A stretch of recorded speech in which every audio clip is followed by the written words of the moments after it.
This is very, very important, and for one of my favorite cities, Bengaluru. There's a report out, and what it says is Bengaluru is second most congested city in the world. Just don't go by that headline. We'll try and solve it. No panic. We'll try and see how it can be solved. There is no doubt that Bengaluru is a growing city and is indeed the Silicon Valley of India, and has also won other accolades like one of the preferred cities to work and live for women. But there is also no doubt that its infrastructure is crumbling, and one of the biggest challenges for the city is its unending traffic woes. In the latest, we shall focus on how TomTom Traffic Index, which evaluates cities around the world by their average travel time and congestion level, in its report has highlighted how Bengaluru has emerged as one of the world's most congested cities, ranking second globally with an average congestion level of 74.4%, up by 1.7 percentage points compared to 2024. Globally, the index has placed Bengaluru just behind Mexico City and ahead of Dublin in the top three. At home, Bengaluru is followed by Pune, which is 71%, Mumbai 63%, New Delhi 60%, and Kolkata, which is at 59%. Let me now quote TomTom here on what it has said about Bengaluru. Just listen into this. In Asia, India's Bengaluru is once again featuring as one of the slowest cities in the world. Average travel times here are 3 minutes 37 seconds per kilometer during the first free flow state. However, travel times are dramatically lower at 2 minutes and 4 seconds. Due to the significant slowdown during peak times, Bengaluru also features as the second most congested city in the world by congestion level, with a score of 74.4, up from 72.7 a year earlier. Now, if you take a look at the morning hour rush, those who go to office, don't work from home, then it is how a distance of 10 kilometers takes 41 minutes 6 seconds with 94.2% average congestion and 14.6 kilometers per hour average speed. But that changes drastically in the evening rush hour, when 10 kilometers takes 45 minutes 27 seconds with 115.2% congestion and 13.2 kilometer average speed. According to the index, Bengaluru drivers lose 168 hours in 2025 due to traffic during rush hours, equal to 7 days and 40 minutes, which is 12 hours 46 minutes more than 24. Even short trips become nightmarish. Everyone says it, the index is saying it. They are bottlenecks. In 15 minutes, the average distance covered in Bengaluru is 4.2 kilometers, which is 0.2 kilometers less than the previous year. What can one do? The government has taken many steps, but then Bengaluru is bursting at its seams. How do you get to work? Then how do you perform? That's the important question. Let me now go across to the guests to speak more about this. Sandeep Anirudhan, civic activist from Bengaluru, is with us, and Rajkumar Dugar, founder and convener of Citizens for Citizens, which is C4C. Thank you so much both. Rajkumar, I want to ask you first, what is the way out, sir? You see, you have a lot of announcements which are made that, first of all, if there is an index, I think there is nothing to panic. Someone may say that, I'm overweight, but then it's not a time to panic, it's to improve. So the point is that the approval of 110 kilometer elevated corridor project, we also have 9,700 crore double decker viaduct project. Many things have been announced, but imagine globally it is second most congested city. Rajkumar Dugar, what is the way out of this? Well, you already mentioned about the roads. The focus is on the roads, and that, I think, is the basic cause for the entire problem. You see, after a certain stage, adding more roads within a city is not going to help. Now, just to set the context, let me tell you, from 2000 to 2025, if you look at the population, it's grown from 55 lakhs to 140 lakhs. Vehicular numbers have gone from 16 lakhs to 126 lakhs. Average speed of vehicles has reduced from 35 kilometers per hour to what you just mentioned, less than 16 kilometers per hour. Fuel consumption is up from roughly 1.2 billion liters to about 13 billion liters. Average AQI in Bangalore has worsened from 75 to about 165. And lastly, average daytime noise decibel level has also worsened drastically from 65 decibels to about 85 decibels. It's a huge change because decibels is a logarithmic scale. But meanwhile, the number of buses has risen from about 4,000 to only about 6,500. Functional metro today is about less than 100 kilometers, and usage of trains for local commute is extremely poor because of unavailable, unreliable, and infrequent trains. So among all major cities of India, Bengaluru has the poorest public transport. So people are forced to not just buy, but also depend on their own transport. So this is the basic reason. The focus is on the roads. And I think the focus has to shift. And according to me, there are two focuses required. One is No. I'll come back to this, Rajkumar. I'll come to Sure. the solutions later. Sandeep, come in here, Sandeep. Now, the thing is, Rajkumar puts it very well that one of the worst public transport systems, which is, of course, dovetailed with the bad roads. You and I have been doing these stories for at least 2 years now. Sandeep, the thing is that it is all okay for DK Shivakumar and others to say it's a great city. He's in Davos and he's saying that. Fantastic city, I agree, great city to work, I agree, very safe for a lot of women, not all, many women, I agree, weather is, oh my God, superb. But the point of the matter is that if you want my son, my brother, everyone to come and work in Bangalore, but if this is the second most congested, if I can't even get to work, sir, then what is the point of having a career? I may as well sit at home and maybe eat my dosa. Quite true, Sudha. I mean, also there is a problem with the methodology of TomTom. It focuses purely on travel on the road. So basically, it doesn't give a clear picture as to how much time people take to travel from one point to another in the city using multiple modes. It's too road focused, it's road centric, which is a fault. But the problem is TomTom is a company that provides solutions for car companies. So basically, they are focused only on the road. Now, if you were to actually take a holistic view of how easy it is to get around in a city, then you have to take also the speed at which people are traveling in mass transit like metros, suburban rail, and stuff like that. If you actually take it, if you take a holistic view, I think Bangalore will be like on the top. It will be probably the most congested in the world. So how do we solve it? I think there is no need to reinvent the wheel.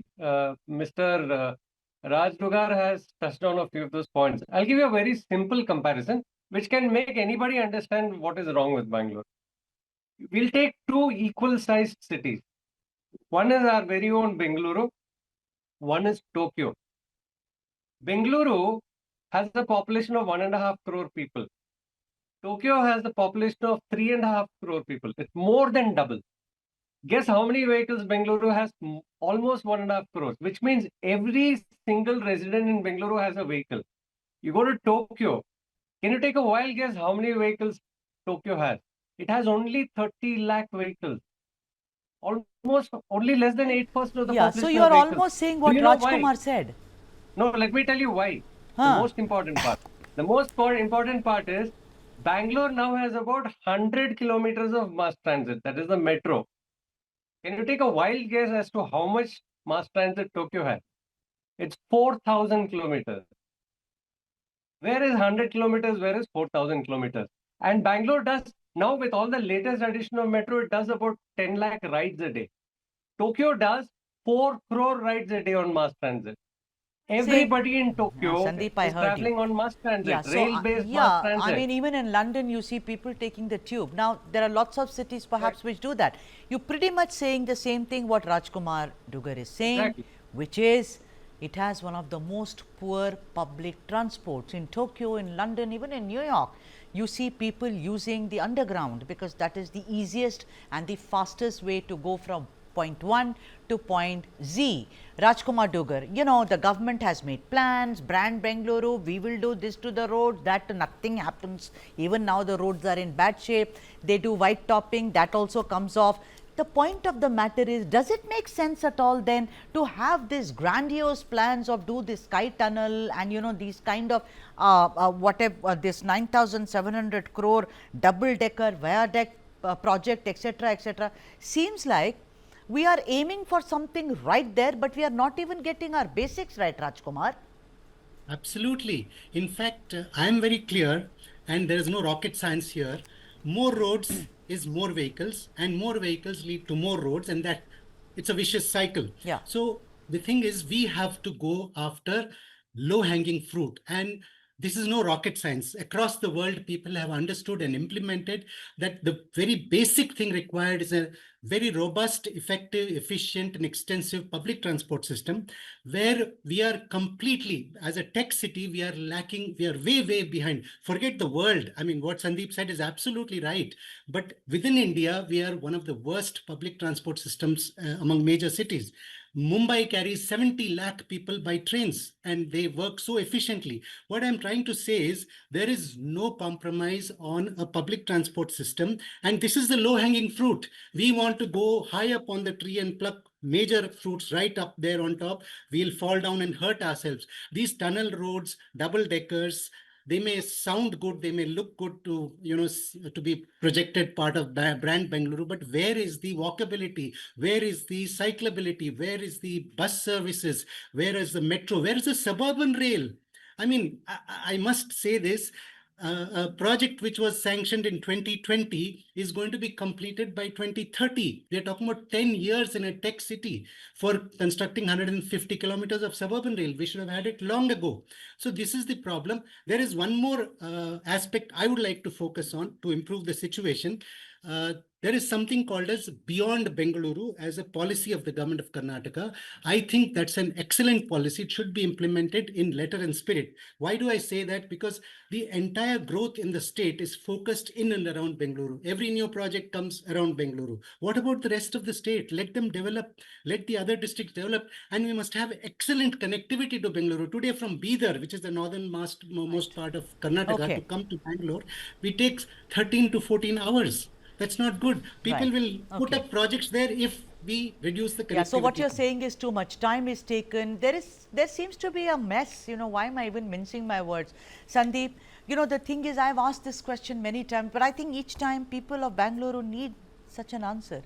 When it is second most congested in the world, this garden city, which was so beautiful at that time, do you think the politicians really don't care? Because I am not ready to believe that they do not have the wherewithal to get expert advice on this.